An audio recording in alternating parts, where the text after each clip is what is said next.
आज श्री शिव महापुराण कथा का पंचम दिवस और पंचम दिवस की बेला में पधारे हुए आप समस्त भगवत भक्तजनों का मैं व्यासपीठ से स्वागत, अभिनंदन और वंदन करता हूँ। पुरुष वर्ग में विराजमान आप सभी श्रेष्ठ जन, वृद्धजन, बुद्धिजन, वंदनीय जन, विप्रजन, संतजन, सज्जन, महिला वर्ग में विराजमान आप सभी ममतामयी, करुणामयी, श्रद्धामयी, शक्ति स्वरूपा, भक्ति स्वरूपा माताओं, आप सभी के प्रति मैं भगवत भाव से पुत्रवत स्नेह रखते हुए आप सभी को मैं प्रणाम करता हूँ। आप सबके हृदय में मेरे प्रति पुत्रवत स्नेह आजीवन बना रहे, यह मैं बाबा महाकाल के चरणों में प्रार्थना करता हूँ। कथा के मुख्य यजमान के स्वरूप में विराजमान हमारे परम स्नेहिल, बड़े ही उदार एवं सरल हृदय वाले हनुमंत लाल पटेल बाबूजी, माता जी के सहित और समस्त मुकद्दम परिवार और इस कथा में अपनी सेवा देने वाले समस्त भगवत भक्तजनों के प्रति, जैसे हमारे भूपेंद्र भैया, श्रीकांत भैया वगैरह वगैरह सभी के प्रति मैं भगवत भाव से नमन करता हूँ। आइए अब हम सभी मन को पवित्र करने वाली परम पावनी पुनीत कथा में प्रवेश करें, जिसे श्रवण कर हमारे जीवन की व्यथा दूर होती है। ऐसी परम पावनी पुनीत कथा को हम सभी श्रवण करें। कल हम सबने माता भगवती और शशांक शेखर चंद्र मौलीधर भूत भावन भगवान भोलेनाथ के विवाह की कथाओं को श्रवण किया है। शिव महापुराण में भगवान के 2 बार विवाह हुए हैं और भगवान शिव के 2 बार विवाह ही हुए हैं। एक माता सती जी के साथ और दूसरा माता पार्वती जी के साथ। यह सती और पार्वती 2 नहीं है, दोनों एक ही हैं। वही माता सती मरत समय हरिशन बर मांगा, जन्म जन्म शिव पद अनुरागा। श्री रामचरितमानस में 4 विवाहों की प्रसंग सुनने में आई है, जिसमें से 2 विवाह सफल हुआ है और 2 विवाह असफल हुआ है। सबसे पहला विवाह भगवान शंकर और माता पार्वती जी का हुआ है। दूसरा विवाह देव ऋषि नारद जी करने गए थे। तीसरा विवाह भगवान राम और माता जानकी जी का हुआ है। चौथा विवाह सुपनखा करने गई थी भगवान राम से। तो इन 4 विवाहों में से 2 विवाह तो संपन्न हो गए, भगवान शंकर और माता पार्वती जी का विवाह, भगवान राम और माता जानकी जी का विवाह। यह 2 विवाह निर्विघ्न सफल हुए, लेकिन नारद जी का विवाह नहीं हो पाया, सुपनखा का विवाह नहीं हो पाया। जग में हंसाई हुई ऊपर से नारद जी को बनना पड़ा बंदर और सुपनखा का कटा नाक और कान। क्यों? विवाह दोनों का असफल क्यों हो गया और इधर दोनों का सफल क्यों हो गया? हरे कृष्णा। महाराज, कहा जाता है कि जब तक विवाह में मध्यस्थता नहीं होती किसी की, तब तक वह विवाह नहीं कहलाता। विवाह में मध्यस्थता होना बहुत जरूरी है। शंकर जी और पार्वती जी के विवाह की मध्यस्थता में स्वयं देव ऋषि नारद जी थे। राम और सीता जी के विवाह की मध्यस्थता में स्वयं महर्षि विश्वामित्र जी थे, सतानंद थे, जनक जी स्वयं थे, सारा समाज था। लेकिन सुपनखा अपने मर्जी से विवाह करने गई थी और देव ऋषि नारद भी अपनी मर्जी से विवाह करने गए थे। अगर हम अपनी मर्जी से विवाह करने जाते हैं तो विवाह पहली बात तो जल्दी होता नहीं है, या मान लो किसी तरीके से हो भी जाए तो जिंदगी भर पश्चाताप करना पड़ता है।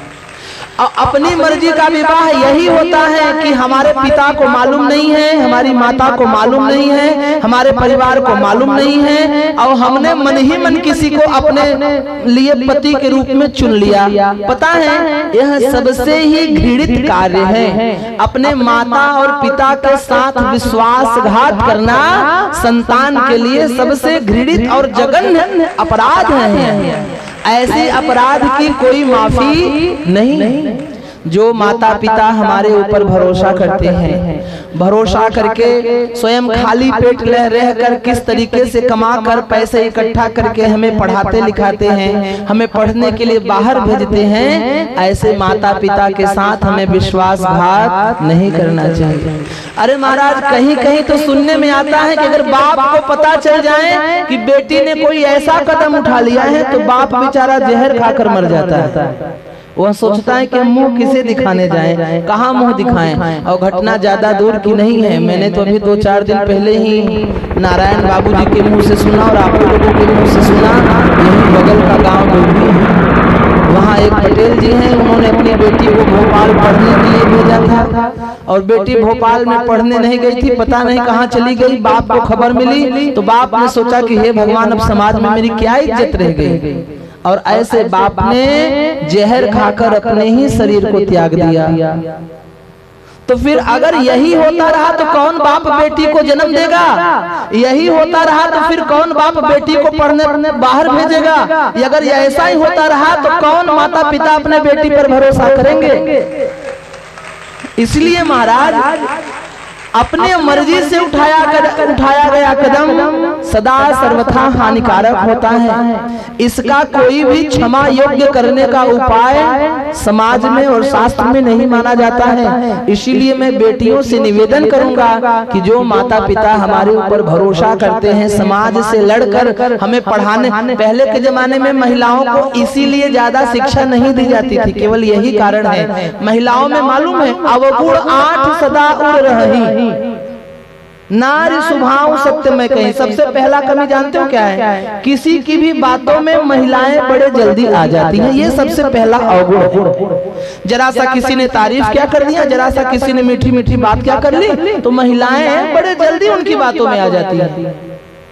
इसीलिए पहले के लोग अपने घर की बहू बेटी को बाहर नहीं जाने देते थे कि कौन सामने से मीठा मीठा बोले और हमारे घर की बदनामी हो जाए। केवल यही कारण था, बाकी दूसरा कोई कारण नहीं है। माता जी अपने घर की मान मर्यादा सभी बचाना चाहते हैं। पहली गलती की महिलाएं किसी की भी बातों में बड़ी जल्दी आ जाती है, किसी के भी ऊपर बहुत जल्दी भरोसा कर लेती है।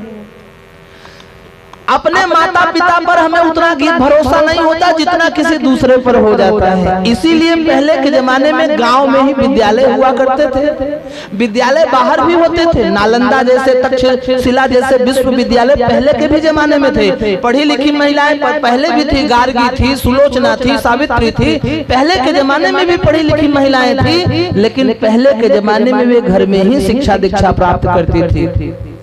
आज तो हर जगह सुनने को आता है कि फलाने की बिटिया कहीं बाहर पढ़ने गई है और वहां से पता नहीं कहां से कहां चली गई। तो समझो समाज में उस माता पिता की कितनी बेइज्जती होती होगी, कितना उसका अपमान होता होगा।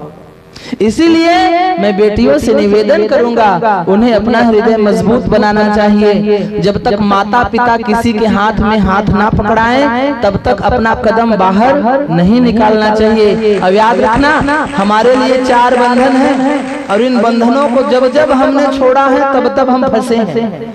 भगवान रामचंद्र जी ने लक्ष्मण से कहा कि मैं तो जा रहा हूँ, लेकिन तुम सीता ही केरी करहु रखवारी, सीता की रखवाली करना। किसी भी स्थिति में सीता को अकेला नहीं छोड़ना। तो जब लक्ष्मण जी जाने लगे तो जाते समय भी लक्ष्मण जी ने एक रेखा खींच दिया था और कह दिया कि भाभी माँ, इस रेखा का उल्लंघन आप मत करना, आप इस रेखा के अंदर रहना, इस मर्यादा के अंदर रहना। अगर आप मर्यादा के अंदर रहेंगे तो कोई आपको स्पर्श नहीं कर पाएगा और कोई आपके ऊपर उंगली नहीं उठा पाएगा। तो जो महिलाएं आज भी मर्यादा के अंदर हैं, जो महिलाएं आज भी मर्यादा के अंदर हैं, चौखट के अंदर हैं, जो महिलाएं आज भी बड़ों के मान सम्मान का लिहाज करती हैं, आज तक उन्हें ना कोई स्पर्श कर पाया है, ना उनके ऊपर कोई उंगली उठा पाया है। लेकिन जो महिलाएं मर्यादा की रेखा को लांघ जाती है, वो अक्सर सीता जी की तरह मुसीबत में पड़ती है। जब सीता जी रेखा का उल्लंघन करके बाहर आई, उसी समय रावण ने अपना असली रूप दिखाया। बाहर वाला हमें तब तक नहीं ठग सकता जब तक हम स्वयं ना चाहें। बिना हमारे चाहे सामने वाले की हिम्मत नहीं है कि वो हमें स्पर्श कर ले। जब तक हम उससे स्वयं खुलकर नहीं कहेंगे तब तक सामने वाले की हिम्मत नहीं है कि वो हमारा हाथ पकड़ ले। सीता जी ने जैसे ही रेखा का उल्लंघन किया तब रावण निज रूप दिखावा और भाई सभा जब नाम सुनावा और तब सीता जी को पश्चाताप होने लगा कि हाँ लक्ष्मण तुम्हार नहीं दोषा सो फल पायो जो कीन्ही रोसा। तो ऐसा कोई काम नहीं करना चाहिए माताओं जो बाद में हमें पश्चाताप करना पड़े, बाद में हमें रोना पड़े। हमें अपने माता और पिता के प्रति विश्वासघात नहीं बल्कि माता और पिता के हृदय में अपने लिए आत्मविश्वास बनाना चाहिए। उनकी मान मर्यादा का ख्याल हमारे ऊपर होना चाहिए। और मैं तो कहूँगा बेटी हो तो दीक्षा जैसी आज पुलिस बनकर आई। बेटियां पढ़े लिखे, बेटियों को पढ़ाने लिखाने में कोई बुराई नहीं है, लेकिन महाराज उन्हें यह चाहिए कि हमारे व्यवहार से, हमारे सत्कर्म से हमारे माता पिता का समाज में नाम ऊंचा हो, समाज में नाम रोशन हो। ऐसा कोई काम नहीं करें कि जिसके द्वारा हमारे माता पिता और गर्त में चले जाए। बस मैं यही हाथ जोड़कर निवेदन करता हूँ सभी से, सभी बेटियों से और सभी माताओं से मैं कहना चाहूँ कि अपने बेटियों को सही शिक्षा दीक्षा दे और बेटियों को अपनी माता के प्रति अपना कर्तव्य समझना चाहिए। बेटियों को अपनी माता के प्रति अपना कर्तव्य समझना चाहिए। कभी कभी देखने में आता है कि संतान पैदा हो जाने के बाद पिता का साया और पति का साया बेटी और पत्नी दोनों के सिर से उठ जाता है। ऐसे में पत्नी का सहारा केवल उनकी बच्चियां ही होती है। पत्नी ऐसे में, स्त्री ऐसे में केवल अपने बच्चों का ही मुख देखकर जीवित रहती हैं। पर वे बच्चे ना जाने किस कारणवश, ना जाने किस गुनाह के बस अपने ही माता को तिरस्कृत करते रहते हैं, अपने ही माता को बुरा भला कहते रहते हैं, जबकि ऐसा करना नहीं चाहिए। अगर हृदय से सोचे ना तो माँ है, माँ की कोई गलती नहीं है, किस तरीके से वो तुम्हें पढ़ा लिखा रही है। यदि आज आप अपने माँ से दूर भी हो गए हो तो माँ अपने हृदय पर पत्थर रखकर कैसे सहन करती होगी यह तो वह माँ ही जानती है। इसलिए मैं आप सबसे निवेदन करूंगा कि माता पिता के प्रति सदैव हृदय में आत्मविश्वास रखें। माता और पिता जैसे भगवान इस संसार में दूसरे कोई नहीं है। इसीलिए किसी ने कहा ये तो सच है कि भगवान है मगर फिर भी अनजान है। ये तो सच है कि भगवान है मगर फिर भी अनजान है। धरती पे रूप माँ बाप का उस विधाता की पहचान। ये तो सच है कि भगवान है मगर फिर भी अनजान है। धरती पे रूप माँ बाप का उस विधाता की पहचान।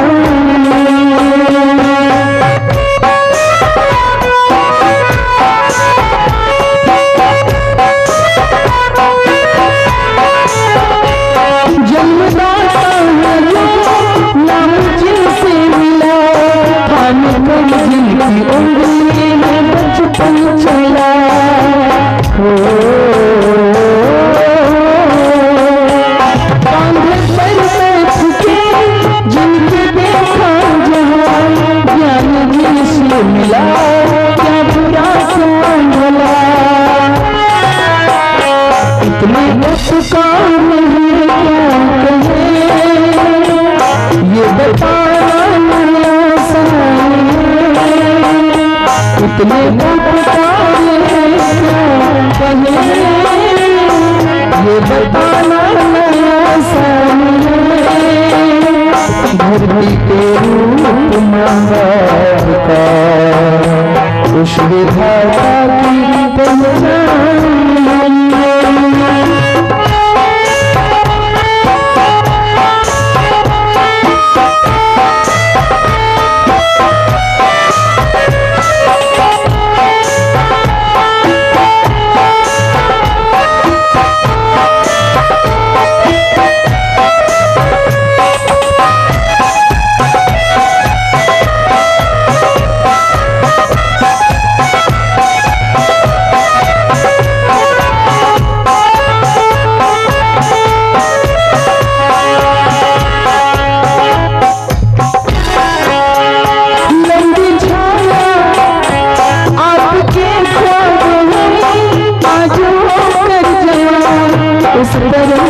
भक्ति से करते हैं प्रार्थना।